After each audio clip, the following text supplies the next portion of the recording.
You're looking for a kayak that actually lets you spend a full day on the water without feeling like you're wrestling a piece of machinery, right? You want something that stays steady when you cast, folds up small enough to fit in the back of a truck, and doesn't drain your wallet the minute you finish your first fish. The biggest fear most of us have is ending up with a feature-rich kayak that turns out to be a nightmare to transport or a wobbly platform that ruins your catch. Link is in the description if you want to check the product details on Amazon. Let's talk about the real Yaks Radar Modular Fishing Kayak, a 10-foot fin drive model that promises hands-free pedal power, a 430-pound load capacity, and a design built around fishing. I spent the last couple of weekends actually getting this thing on the water, loading it with my rod, tackle box, cooler and a portable chair, and I paid close attention to the little things that usually get glossed over in the spec sheet. First off, the modular concept is what sets this kayak apart from a lot of the one-piece models you see on the shelf. The hull breaks down into 3 sections that click together with a simple latch system. When you're done paddling, you can unbolt the sections, slide the whole thing into a roof rack bag, and you're looking at a compact package that's roughly the size of a large duffel. For anyone who lives in a city apartment or has to share a garage, that kind of storage convenience is a real money saver. You won't need a separate trailer, and loading it onto a roof rack takes a few minutes instead of the half hour you'd spend with a traditional sight-and-top kayak and a roof rack system. Now, the hands-free pedal system is the headline feature.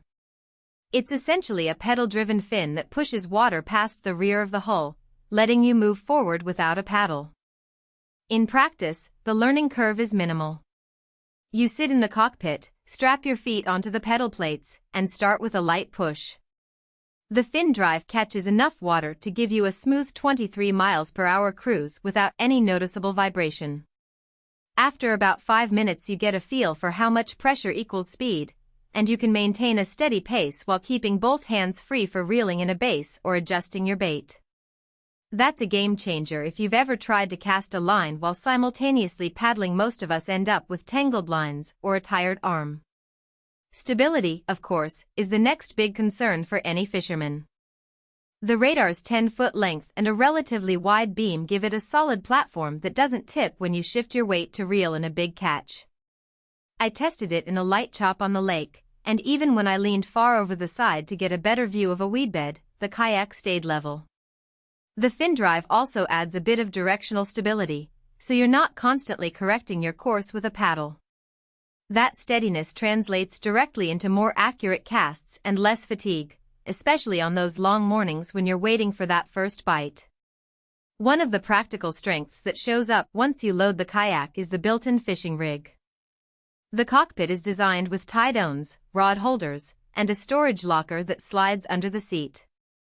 I was able to mount a 2-rod holder on the side, stash a 30-liter cooler in the front locker, and still have room for a small dry bag for electronics.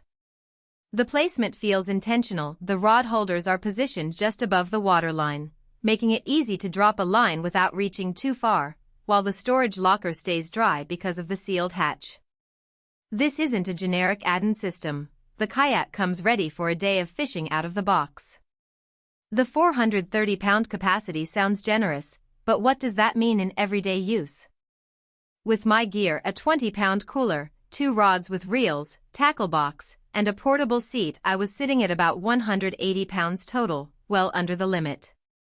The hull still sat low in the water, which actually helped the stability, but you can definitely add more weight if you're planning a multi-day trip with a larger cooler, extra batteries, or a small motor.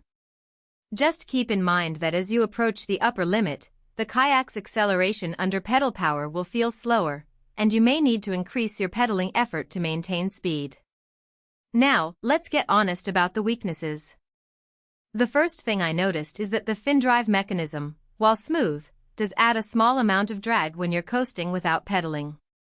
In very calm water you'll feel the kayak slow down a bit faster than a pure paddle-only design. If you're planning to use the kayak solely for short, leisurely paddles around a calm bay, you might not appreciate that loss of glide. Also, the pedal system is mechanically simple, which is good for durability, but it doesn't offer any gear ratios. That means you're stuck with a